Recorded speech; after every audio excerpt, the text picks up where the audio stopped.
കുഞ്ഞേ, ഈ എഴുതിയത് എന്താണെന്നുള്ളത് ഇത് വാട്സപ്പിലൊന്ന് പറഞ്ഞോളൂട്ടോ.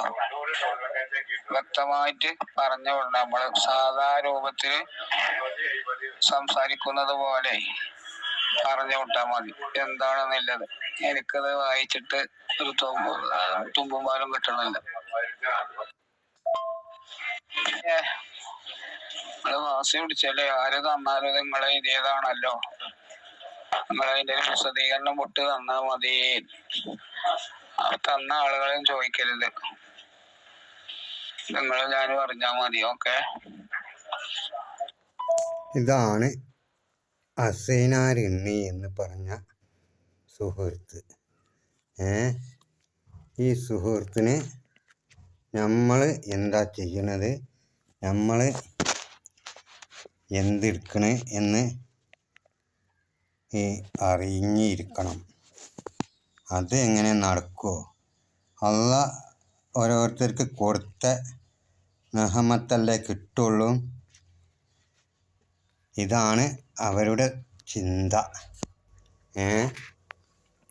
ഇത് എല്ലാവർക്കും അറിയപ്പെടാനാണ്. തൊണ്ടിയാൻ അസൈനാർ ഇണ്ണി എന്ന് പറഞ്ഞ സഹോദരനാണ് ഈ വോയിസ് ഇട്ട് ചോദിക്കുന്നത്.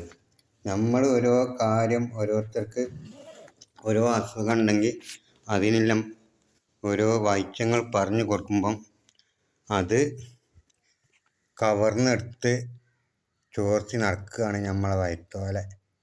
ഇതാണ് സ്ഥിതി. അല്ലാഹുവേ, അള്ളാഹ് ഏകതല്ലേ അവനാന് കിട്ടുള്ളൂ. അതിന് ഇങ്ങനെ പിന്തിരിഞ്ഞിട്ട് കാര്യമുണ്ടോ? കാര്യമില്ലല്ലോ. എന്താണ് സ്ഥിതിയിലെ? ഇൻഷാ അല്ലാഹ് ഇങ്ങനെ ഒരു ലൈവിൽ വരാൻ കാരണം ഇങ്ങനത്തെ ഒരു കാരണത്താലാണ്. വല്ലാത്തൊരവസ്ഥയാണ്. അതൊരു ഉസ്താദാണല്ലോ. ഉസ്താദായിട്ട് അറബി അറിയില്ല എന്ന് പറഞ്ഞാൽ പിന്നെ എന്താണ്? അറബി അറിയാത്ത ഒരു ഉസ്താദുണ്ടോ എന്നാണ് എല്ലാവരും ചോദ്യം ഉണ്ടാകുക, അല്ലേ? എന്താണ്? പരീക്ഷിക്കാം, പക്ഷേ എന്തിനാണ് പരിശീലനം? നമുക്കിട്ട് വേണോ? ഇൻഷാ അല്ലാഹ് നമുക്ക് അള്ളാഹ് തന്ന കഴിവ് ഇങ്ങനെ ആയിരിക്കും. ഓരോരുത്തർക്ക് എന്തെങ്കിലും അസുഖം ഉണ്ടെങ്കിൽ അതിനും എന്തെങ്കിലും പച്ചമരുന്നോ അതൊക്കെ പറഞ്ഞു കൊടുക്കും. അതാണോ തെറ്റ്? അത് എന്താണ് ഏതാണെന്ന് ഓന് വിസ്തീർണമാക്കി ഞാൻ പറഞ്ഞു കൊടുക്കണം. അവനെല്ലാം മരുന്ന് എന്തെങ്കിലും ഉണ്ടെങ്കിലല്ലേ, അവനെന്തെങ്കിലും അസുഖം ഉണ്ടെങ്കിലല്ലേ നമ്മൾ പറഞ്ഞു കൊടുക്കേണ്ട ആവശ്യമുള്ളൂ. എന്താണ് ഇങ്ങനെ ആയാൽ?